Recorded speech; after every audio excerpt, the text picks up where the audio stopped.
Good morning. So I thought I'd let you see what we're doing this morning. I'm out here just off the 4th tower on North Pivot, and what we got is a beautiful view of a cornfield. And why we're out here is because this goose, I noticed when we started up the other day, the drop is gone. It's broke. So had to walk out, I don't know, 800 feet, a little further. Take this neck out,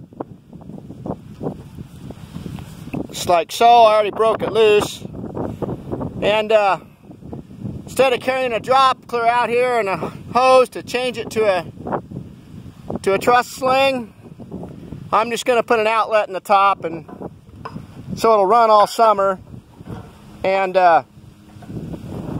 just put an outlet in there that sticks up, and we can fix it next winter when it's easier to get to. It's kind of interesting carrying this ladder that far, so thought I'd let you see it. We'll put a tip in there and go from there. Have a nice day.